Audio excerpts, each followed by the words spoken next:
سیالی کو دا نورو هیوادونو تعلیم کو پخبلو اولادونو مرهم دو دا وطن پا پرهارونو چیران نشید نورو نن د مدارسو او دارالحفاظونو ریاست په نوښت د پوهنې وزارت اسلامي زده کړو معینیت تالار کې د قرآن کریم د نزول په مناسبت پرتمینه غونډه ترسره شوه. په یادو مراسمو کې د مدارسو او دارالحفاظونو رئیس مولوي عبدالرزاق صدیق، د څارنې او ارزونې رئیس مفتي عبدالولي سداد، مسؤلینو، علماء کرامو او منصوبینو ګډون درلود. غونډه د قرآن کریم د څو مبارکو آیتونو په تلاوت سره پیل شوه. ورپسې د مدارسو او دارالحفاظونو رئیس ټولو ګډونوالو او میلمنو ته د ښه راغلاست ترڅنګ د قرآن کریم د نزول او روژې مبارکې میاشتې د عظمت او فضیلت په تړاو هر اړخیز معلومات وړاندې کړل او څرګنده یې کړه قرآن کریم هغه کتاب دی چې په واسطه یې موږ د دنیا او آخرت بریالیتوبونو ته رسیږو. نوموړي زیاته کړه: قدرمنو، قرآن کریم هغه کتاب ده چې الله پاک جل شانه په قرآن کریم کې خپله د دې کتاب په هکله وایي ذلک الکتاب لا ریب فیه. په دې کتاب کې شک نشته، د دې کتاب په حقیقت کې شک نشته.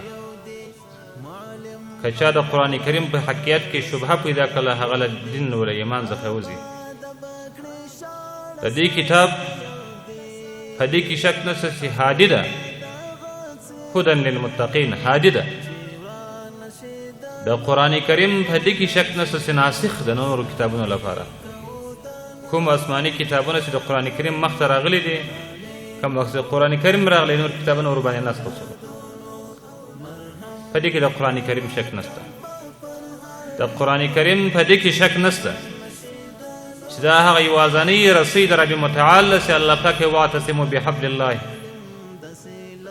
اوس په دې قرآن کریم چې لاس ونیسئ، په دې قرآن کریم باندې راټول سئ، ولا تفرقو.